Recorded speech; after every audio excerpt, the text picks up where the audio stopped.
All right, and we are live with another week and another episode of the Bright Girls in Business podcast. Y'all know every week I get charged up and excited to introduce my guests to you.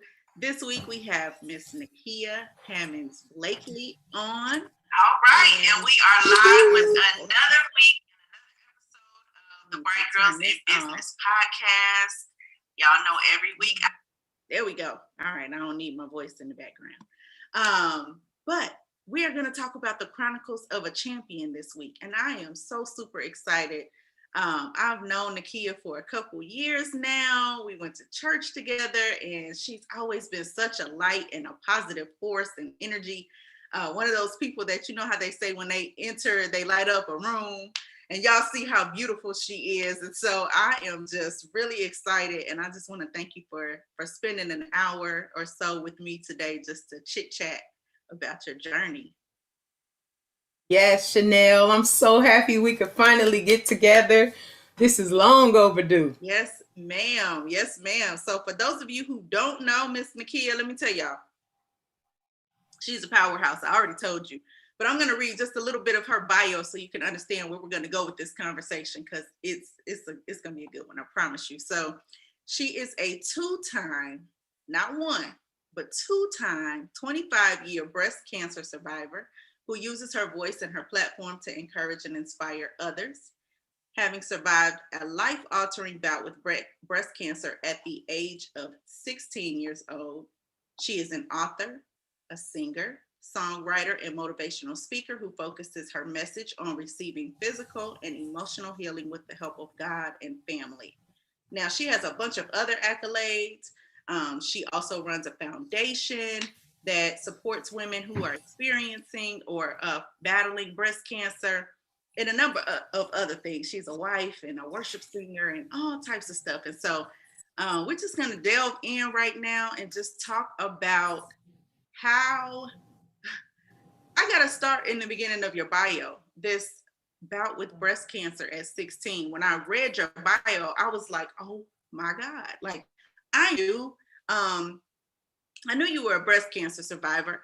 I knew about your foundation and all of those things. I just didn't realize how young you were when you experienced that. So tell us a little bit about how you even found out and what that journey was like so young. Whew. So first thing, shout out to we from the same hometown, Gary, Indiana. So born and raised in Gary, Indiana, and I was attending William A. Wirt High School at the time. Sophomore in high school, and so literally I was just taking a shower. I wasn't trying to do a breast self-exam. I was taking a shower, getting ready for school one morning, and I felt the lump. Um, Thankfully, it struck me as odd enough to tell my mom, and we scheduled just a routine physical with my doctor. No one was alarmed, thinking it could be breast cancer because I was only 16.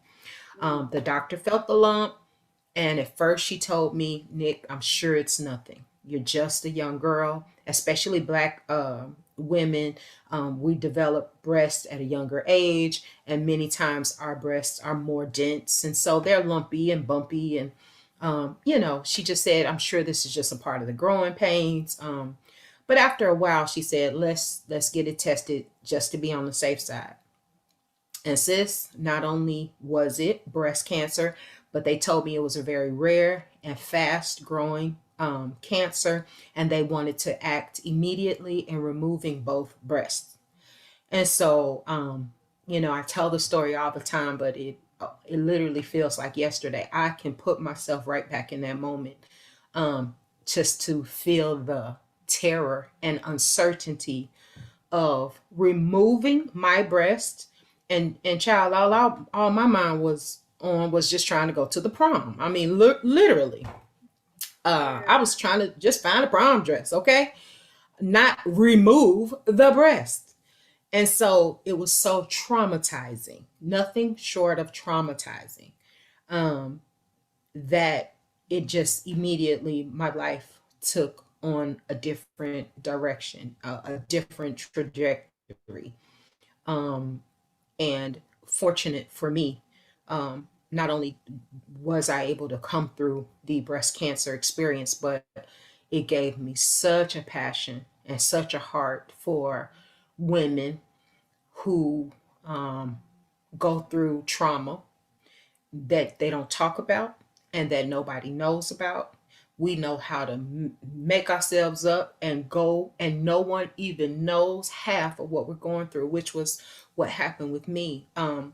Because I was so young, I just didn't have anybody to talk. I didn't know that I could go to my friends. I couldn't go to my best friend and say, "Hey, girl, so how did you deal with your breast cancer?" Like, there was nobody. I had no family history. At that time, none of the women at my church, and if they had gone through it, no one shared it with me. I felt like an alien, and I was a PK, came from a long line of preachers and pastors, and I don't know if part of it was just the prayer of, well, Lord, you fix it. You know, we ain't gonna talk about it. You just fix it. But there were no real conversations around it. We just, well, the Lord is going to heal, and He's going, and I didn't have a support system. I could not talk about it. It was not a dinner conversation. There was no support group. I went to school every day. Whew, honey, just with hidden traumas. And even after I made the decision to try to couple what the doctor recommended with my faith, believing that God would heal me, I did not want both breasts removed at 16 because I believed one day I would get married.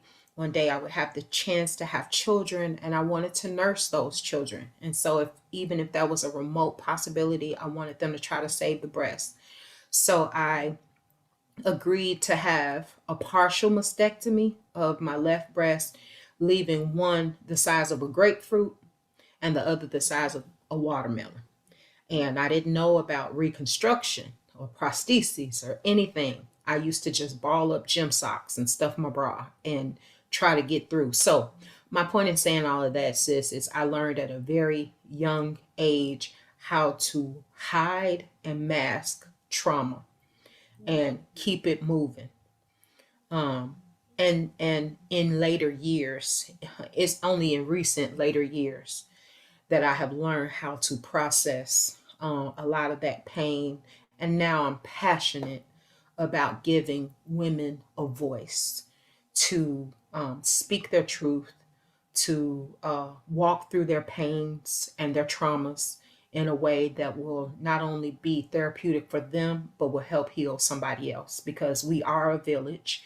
And in you sharing the perspective of your experiences, you're going to help somebody else. And I'm passionate about doing that. And it shows. And I'm just sitting here, I'm taking this all in. And as you're talking, I'm kind of taking myself back to my 16-year-old self and my 16-year-old mind. Um, and I don't know that I mean, we none of us know what we can handle until we have to handle it, right? Sure. Um, True. but I just think about, like you said, being 16 years old and not having that frame of reference, not being able to just go and talk to your friends, family, everything, and just how isolating that is. Um, and then to move on to where you said you learned at an early age to mask trauma. And I think that's so many, I think that's the experience of so many women, and particularly so many And women of women. color. Yes, Yes. we are. And Christian women. Oh, Layer all that. If you're born absolutely. in the church, raised in the church, you really suck it up and suck it in. Yeah. We don't do a lot of whining and complaining. Grandmas taught us as a young girl, don't go out. You don't have to look like what you're going through. Fix Yeah. yourself up. Don't look like you're sad, even if you're fasting in the church. People shouldn't tell you hungry. Like you should That's true. fix it up and keep Yeah. it moving. And that's a mentality that indirectly teaches us to internalize our traumas Yeah. and stay silent and keep it moving. But it can internally kill us. It can Oh my. internally build such identity crisis in us for years to come. Oh, sis, when I tell you, I'm 43 now, and I am just now working to re or undo some of the imprinting that was done on me um, from a young age. Mhm. Things that I believed about myself, things that I believed about others, and how I had to show up in the world. I'm just now giving myself freedom to be released of all the unrealistic expectations that I have for myself, and to really get healed and be healed, in an authentic way. Um, it's just so important. But can I tell you a little bit about, for me again, while that was traumatic, no if, ands, or buts, period. It was traumatic. There was some blessings Oh, I'm in that sure. experience. I'm sure. If I can just share just a little bit of it. Yeah, that's what we're here for. Girl.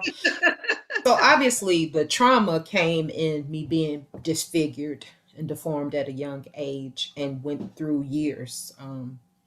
I mean, well into my adult life, not even knowing that I could have a procedure that could even the breasts out or whatever. I just didn't even know, because I didn't have the best of medical insurance, honey. My surgeon was a general surgeon. He Mhm. took your lungs out, he took my breast. I didn't have an oncologist. I did not have a breast surgeon. I didn't have the specialists, just so many of the things. And that showed me then that many of us have lack of access Yes, to quality care. yes.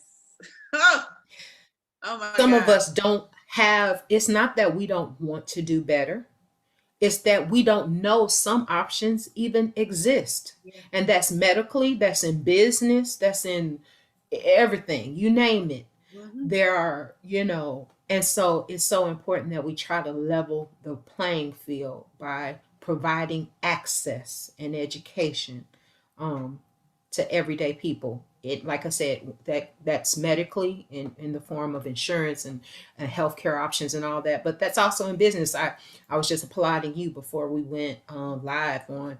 That's what I love about you, is that you level the playing field um, in a way, in giving small businesses and organization opportunity to compete on a level where they look and present and function just as professionally as some of the older and more established institutions. And so I definitely applaud that, and I think we all need to do that to help each other. But girl, one of the blessings that came from that experience was it gave me a drive Mm. like never before. It gave me a real reality check that life is short and uncertain, Yes, ma'am. and a gift, and it is to be maximized. Yes. Because the truth is, I didn't know if I was going to live a year or 10 years or a month. I didn't know. Mm. But I said, Lord, for as long as I live, for as long as I draw breath, I want you to maximize my life, and I want you to maximize my potential. And up to that point, I was a C student in school, and sophomore in high school. But from the time of my sophomore year to senior year, I graduated at number 5 in my class. Wow. Began making straight A's from that point. Graduated with honors. Um, Became the first person in my family to go to college and graduate college and get my MBA and go on for my PhD, and didn't have scholarships. Let me tell you, didn't have scholarships, sister.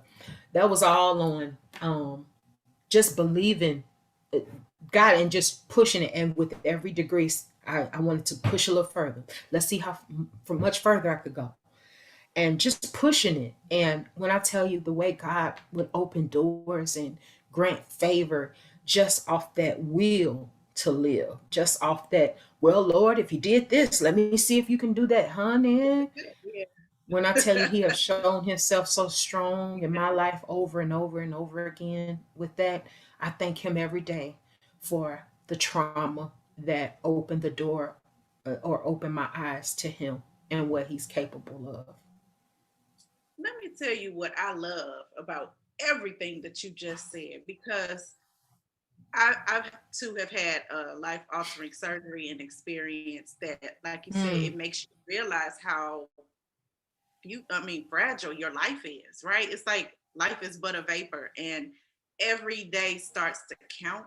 Every day starts to have a meaning to it. Because it's like yes. if I'm still here, if I overcame that, it's some reason that I'm I'm still here, and let me figure out what that reason is, and let me put whatever this is out into the earth. It does give you an extra bit of boldness. Is the Yeah. only word I can describe it as. But also the Yeah. fact you just said you took your triumph or your tragedy and turned it into a triumph.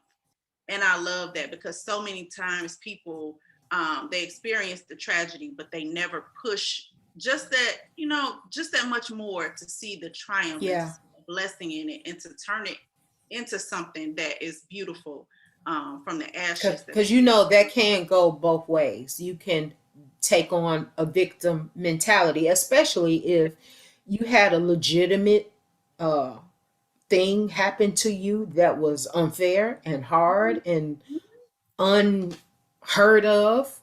You yeah. could easily take on that mind of, I'm the only one in the world who've gone through this, and why me? And oh, I'm just, and you perpetuate that mindset of, oh, if anything bad in the world can happen, it's gonna happen to me, and just perpetuate that mindset. Or you can choose to live through your most traumatic experiences and find God in it and find good in it.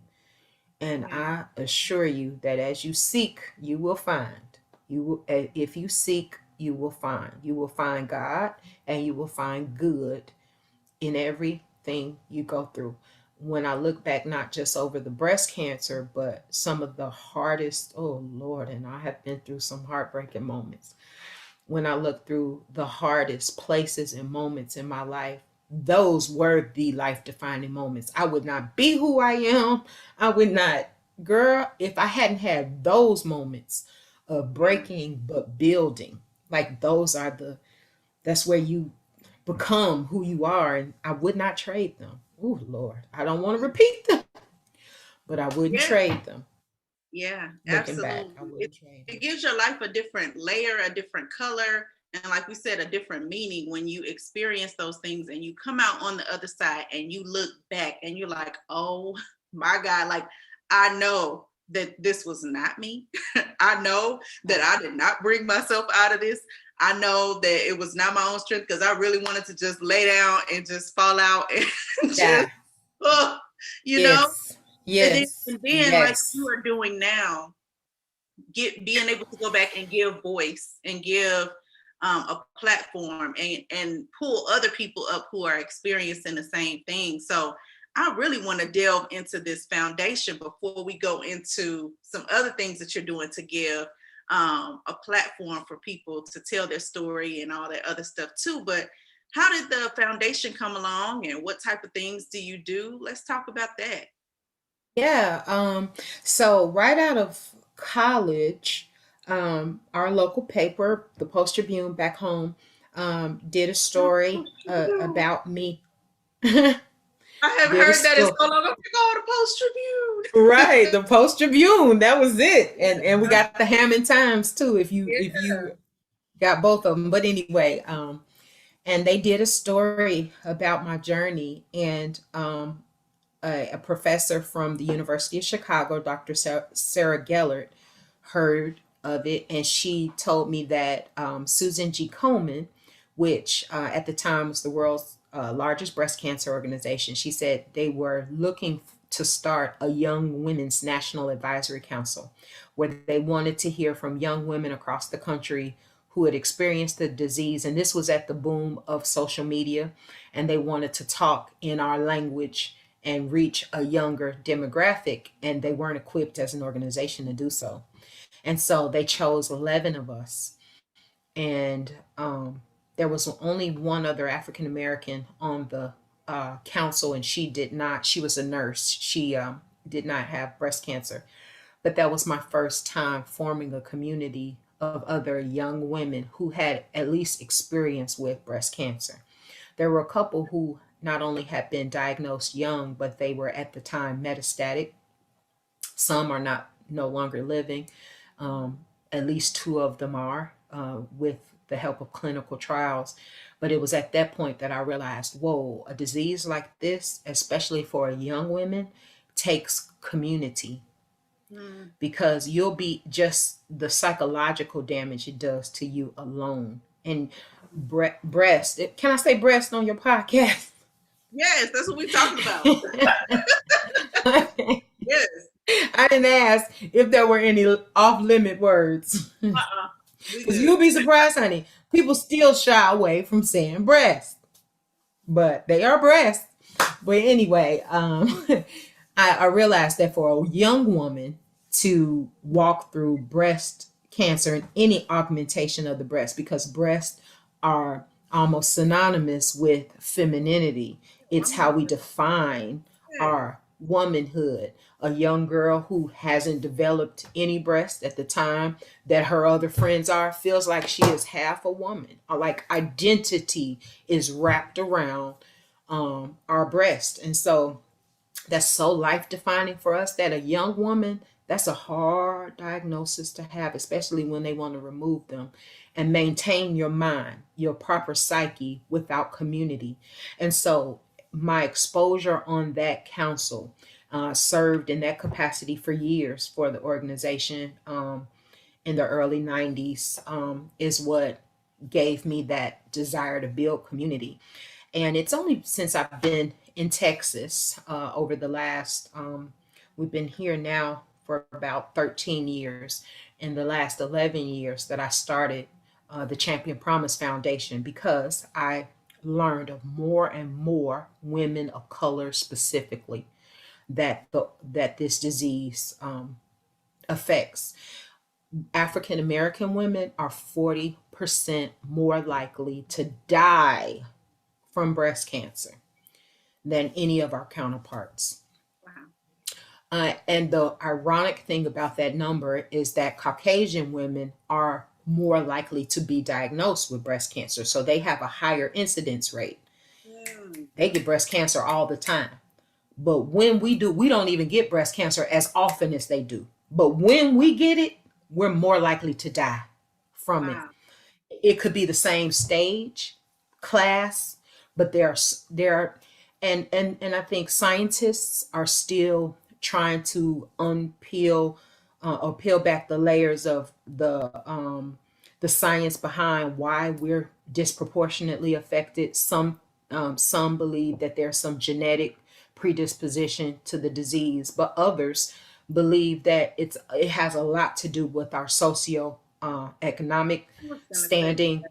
Yeah. Listen, again, like I said, if you don't have access to quality doctors, or doctors who's giving you this whole buffet of options and choices, and you don't know that certain medical medicines exist and clinical trials. I know back in the day when I heard of somebody having stage 4 breast cancer, and it has now traveled to their brain and liver and bones, it immediately meant, wow, she's about to go. It wasn't much longer. Maybe within a few months, they were gone. But I know countless women now. I'm working with one of my authors right now. We'll get to that later. Has had a young black woman my age, has had metastatic breast cancer in her liver, bones, all of that, for the last 11 years. And she's holding steady, doing fine, on clinical trials, but she has access to clinical trials that a young girl in Gary, Indiana may not even know exists. Right. Right. So there are so many factors, and in deciding to be a part of building that community, I started the Champion Promise Foundation, and our goal is to reach a younger audience, and specifically African American women. And we're trying to go into high schools and in community settings, because we feel like these young people are the ones that are on their phones. They have all the technology at their disposal. If we educate them, not only are they ahead of the game if they're presented with the disease, but they're the ones that's going to influence their moms, their aunts, their godmoms to go get those mammograms and tests. And so we're really excited about the work that we've been able to do through the Champion Promise Foundation. And just a quick plug on the name, I chose Champion because the goal is to live at the highest level of your life. You don't want to just be in the game. You want Yeah, to win. You want yeah, to be a yeah. champion. So we encourage women to live at the highest level of their possible health, physically, emotionally, mentally, financially. So we're a very well-rounded organization that teaches those fundamentals to young women. Wow. That is so I as you're talking, could I'm like, go on and on, as you can see. no, this is so good because it's so needed. I totally am with you. I think about, and not just on the health tip, but just things that I never was exposed to living in Northwest Indiana until I went other places. You know, I've lived it now in 5 different states. Um, but I Wow. recall being that young girl coming from the region where we're from, and Mm-hmm. moving to Virginia to go to college. Mm. And I felt like I was such, like in school, I was the smart kid, right? I knew everything. I Yeah. knew everybody. Like, it was just, you were that person. And then I go off somewhere else and I'm hearing a different language. I'm hearing different terminology and different things that, people are exposing me to. And I'm like, wait a minute, this exists.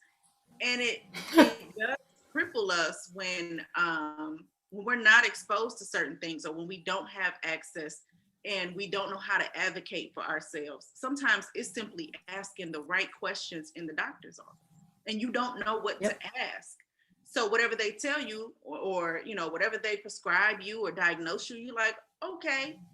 And You don't know what you don't know. you don't know. And so to have a foundation such as yours, um, that is there to advocate and educate and really build that community around women and give them the support that they need, I think that that is absolutely phenomenal and absolutely priceless.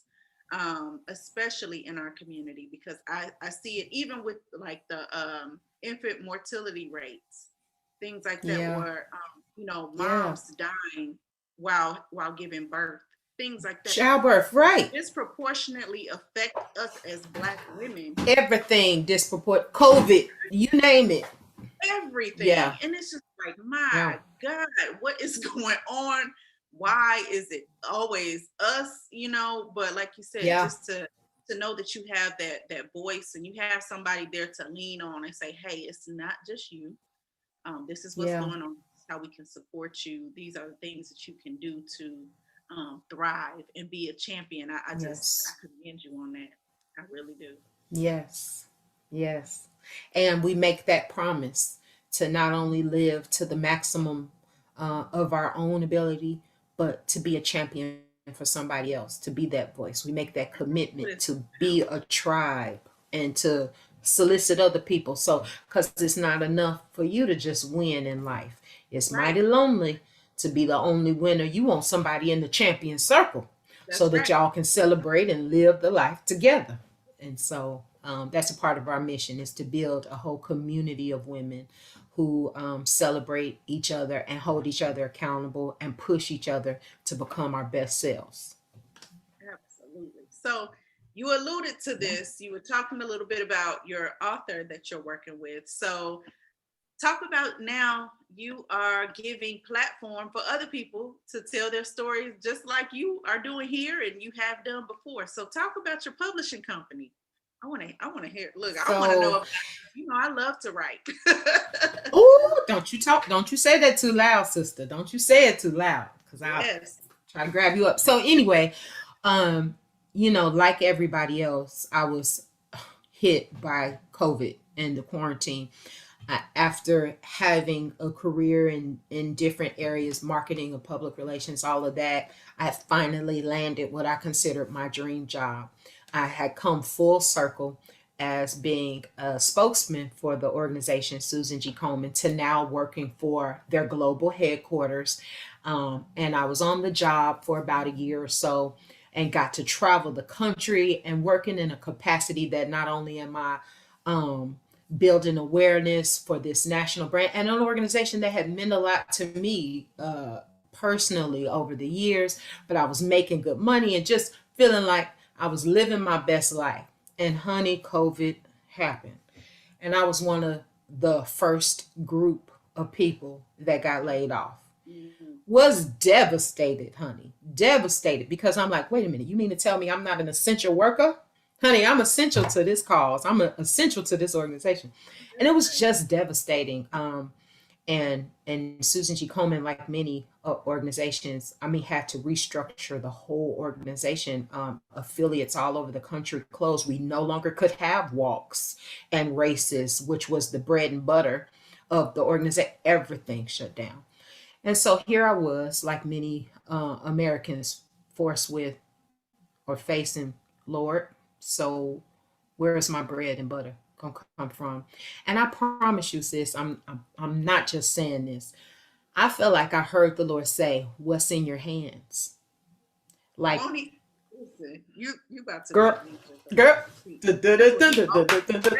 that is my answer. I promise you. Keep going, because I feel like this is going somewhere. Anyway, so he said, Like, "What's I in your literally felt hands?" chills go through my body when you just said that, because he has literally told me that so many times that it's not even funny. This, Wow. and we don't believe it. We don't believe it. We don't believe it, right? But it's truth. Oh, Lord, help us to walk that out every day. But the truth is, pretty much everything that we need to live and succeed and accomplish, fulfill the will of God, He's already given us. Maybe we haven't tapped into it, we haven't scratched the surface of it real good, but it's already there. And so He had me look internally to what are my passions, what are my capabilities, what do I feel like my purpose is. And everything that I shared with you was everything that I had been living as a lifestyle for years.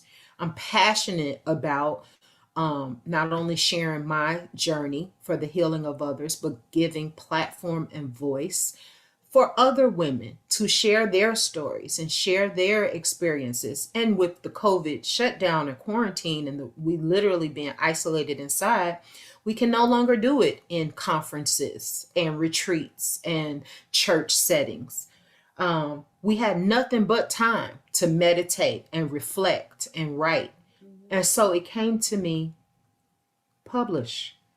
Not only be, I've written books in the past myself, but publish, give people their platform. They have time on their hands now. They can, that the time that they never had to sit down and write, life has changed. They have time to do that now.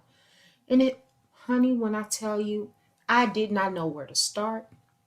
And ironically, we just celebrated our 1 year anniversary a few weeks ago.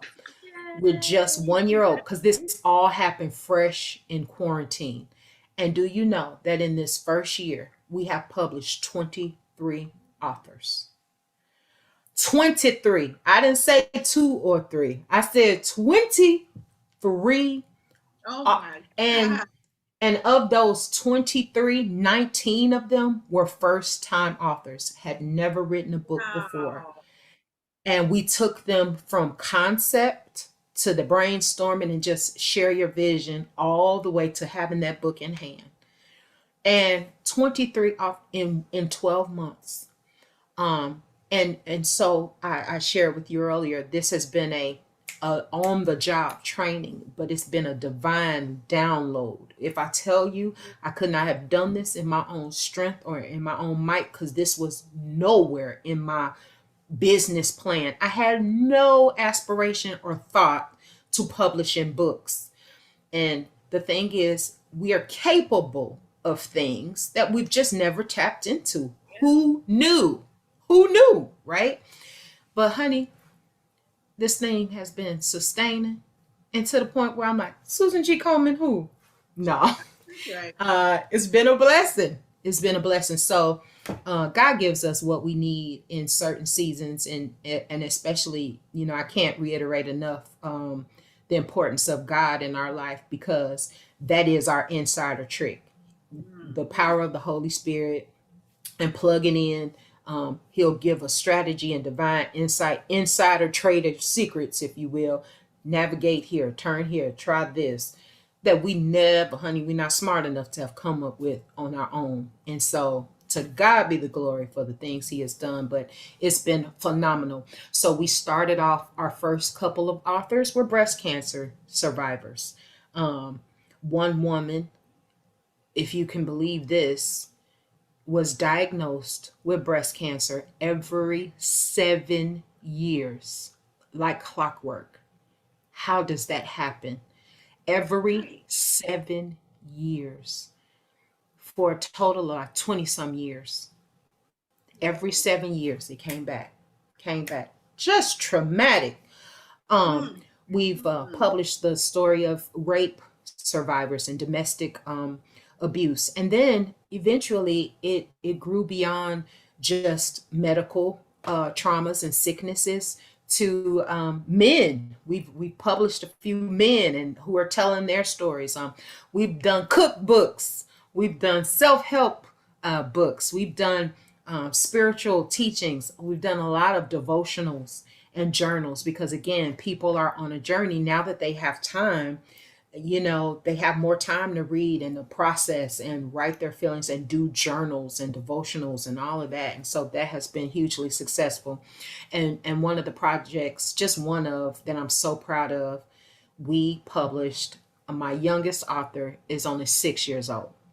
Oh, This young baby, young black yes. girl, 6 years old, her and her mommy wrote a story. We were able to find through lots of going through different graphic designers and illustrators, find an illustrator in another country, honey, to pull this off for us and make her character, because her whole family was featured in the book, come to life. And just to know, as much as I struggled with my self-esteem growing up, that if I were a published author at 6 years old, how Man, much you can more fix ahead that. of the game I could have been, right? So to give that gift to a young baby, it's just been blessed. It's been blessing. It's a blessing. Let me tell you something. You are always going to be blessed because you always put other people first and you give them a platform and a voice and a purpose. And to be able to impart that to somebody is a gift. Everybody does not have that. Most people want Yeah. to put themselves up first. Most people want to, exalt and glorify themselves.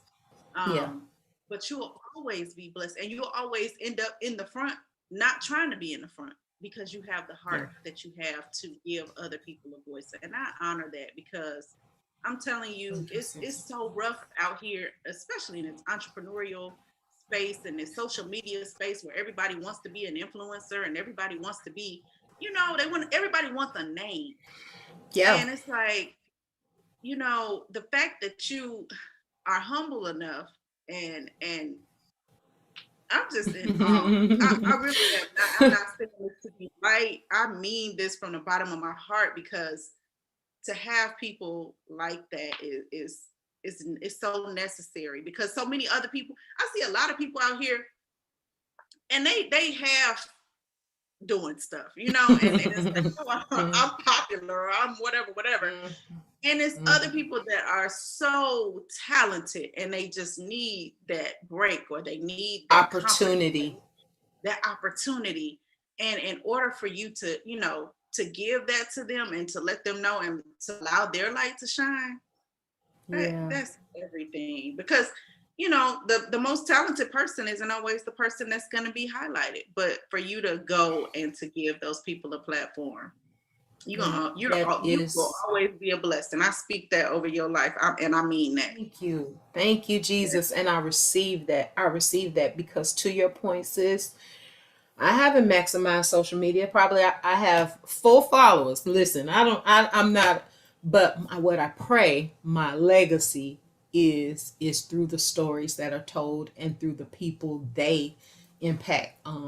That's what will touch me now. That's why we need people like you, though, sister, who, while we in the trenches doing this work, we need help with, okay, so how do we make a splash on social media or do, marketing, and where do those things tie in? Because many of us just don't even know where to begin in that vein. But thank you. I received that, and Lord knows this is such a blessed season in my life where I am enjoying um, helping people birth their babies. Now, I never did have that biological baby, and ultimately, in my with my second diagnosis of breast cancer, I did have to remove both breasts. No, I elected to remove both breasts because I realized at this point I was too educated on my risks of reoccurrence and all of that, and I wasn't willing. I was married at this point, and I just wasn't willing to um, live a life looking over my shoulder to breast cancer when I knew I had proactive options. So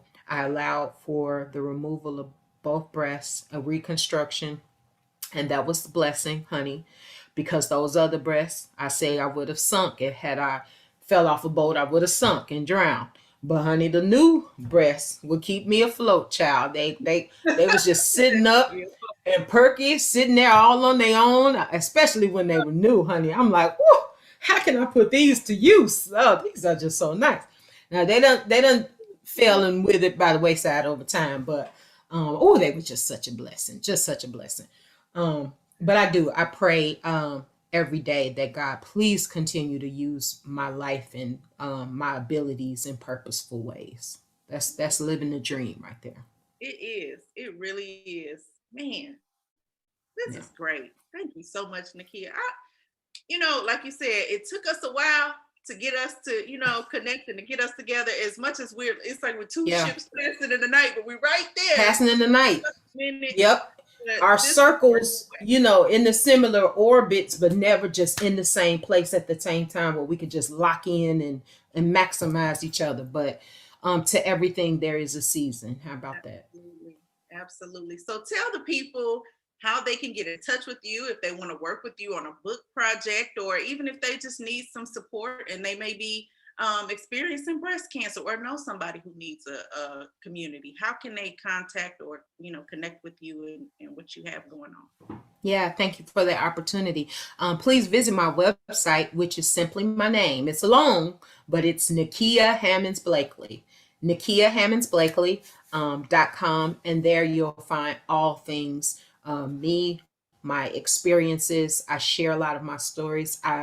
I've written songs over those years, and they're all available on for free downloads from the website. There you can also learn about Champion Promise, which is the Breast Cancer Foundation. NikiaHammondsBlakely.com /Champion Promise. You can also learn more about iChampion Publishing right there on the website. So just visit NikiaHammondsBlakely.com, and you'll find all things marriage, ministry, and life on that website. And I just want to give a quick appeal to anybody out there. You have a story to tell. Your story may not be breast cancer, right?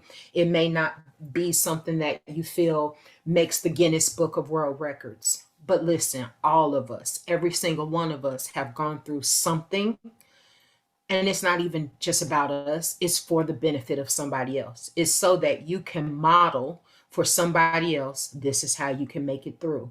And so I challenge you to consider putting that in book form. Why?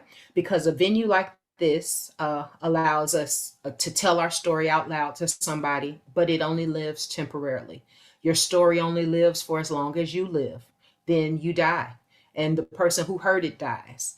But once you put it in writing, it is memorialized, it is eternalized, just like the Bible itself, so that generations and generations after know that you existed. They know what you went through, and there's a testament of how you got through it. So I want to challenge you.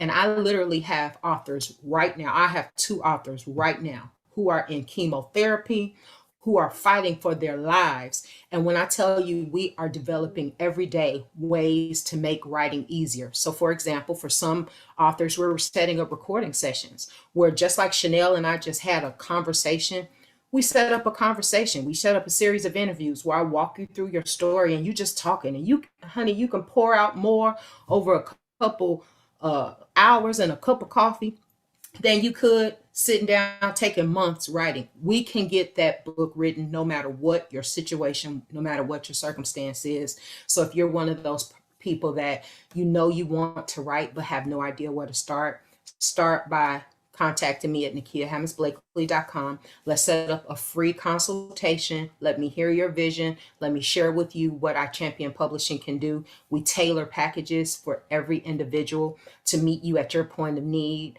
And if I can say, the 23 authors later, they can all speak to the fact that your baby becomes my baby during this process. And I would have no greater honor than to walk you through becoming a published author. Thank you, Nikia. That is beautiful. I'm excited. You got me sitting here. I published a book last year during quarantine too, and now I'm sitting here thinking I need to write something else. What else can I? Come on now. Never too late. Write about. So, woo. Yep. Making me think now. But we specialize in the professional that needs their time back. Listen, I promise you can cast vision and we'll be your legs. We will get that thing done so that you can go about the business of your life. So if you don't have time, I'm telling you, call us. We can make this happen for you. Right now, well, y'all heard it here. Y'all, I need y'all to connect with her. Y'all see, she is such a beautiful light. I told y'all this before. And what we didn't talk about is that she sings down, y'all. The lady, her voice is absolutely beautiful. So I need y'all go download those songs. I promise you'll be blessed too. And again, thank you, Chanelle, for spending this time with me. This has been such a blessing. I'm telling you, I already told thank you. Thank you, Chanelle. Every week. But oh man, thank you, God. Well, y'all, this is the end of today's episode. We will be back next week. You know, every week we come back with a whole nother entrepreneur telling a whole nother story. So y'all make sure that you subscribe to this channel, smack the bell so that you get the notifications and that you don't miss it when we go live. And I cannot wait to share another story with you next week, right here on the Bright Girls in Business podcast. And until next time, y'all stay blessed, stay focused, and stay cool because it's kind of hot out there today. I'm starting to feel the sun come off my balcony. I'm like, oh, good grief. But yes,